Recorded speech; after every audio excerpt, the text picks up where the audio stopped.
এটা মানে যারা বলবেন তাদের নিজের কানেও জিনিসটা মনে হয় হাস্যকর লাগবে যে ডক্টর ইউনূস একজন Islamic extremist, fundamentalist. No way.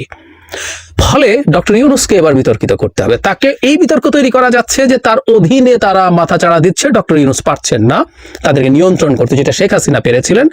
আর ডক্টর ইউনূসের গায়ে এবার স্টিগমা লাগানোর চেষ্টা করা হচ্ছে স্বাধীনতা বিরোধী শক্তি হিসেবে।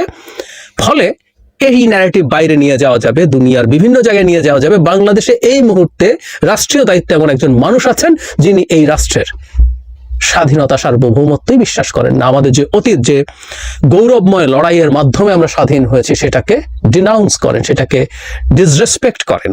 এই ন্যারেটিভটা এবার বাইরে তৈরির চেষ্টা হবে, আমরা বলতে পারি সেটাই চেষ্টা হচ্ছে।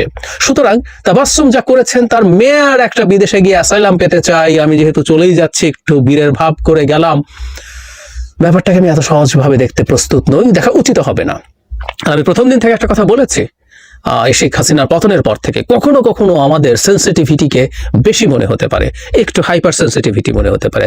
হাইপার সেন্সিটিভিটি হয়তো ভালো না, কিন্তু আমাদের এই ক্রাইসিসের সময় বাংলাদেশ এখনো বড় ধরনের ক্রাইসিসে আছে, বড় ধরনের আনস্টেবল অবস্থায় আছে, এবং অনেকে এটাকে ডিস্টেবিলাইজ করতে চাইছে। এই অবস্থায় আমাদের একটু বেশি সেন্সিটিভ, বেশি সতর্ক থাকা জরুরি বলে আমি মনে করি। প্রিয় দেশবাসী, আপনারা যে যেখান থেকে ভিডিওটি শুরু থেকে শেষ পর্যন্ত দেখেছেন, আপনাদেরকে অসংখ্য ধন্যবাদ জানাই। দর্শক, আপনাদেরকে আরেকটা রিকোয়েস্ট করতে চাই, যারা এই ধরনের নিউজ ল্যাব দেখতে পছন্দ করেন, দেরি না করে এই চ্যানেলটি সাবস্ক্রাইব করে বেল আইকনটি অল করে দেবেন। তাহলে দেশের সকল আপডেট খবর এবং রাজনৈতিক খবর সবার আগে এক ভিডিওর মাধ্যমে দেখতে পারবেন।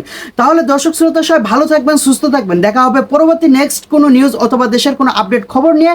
আসসালামু আলাইকুম।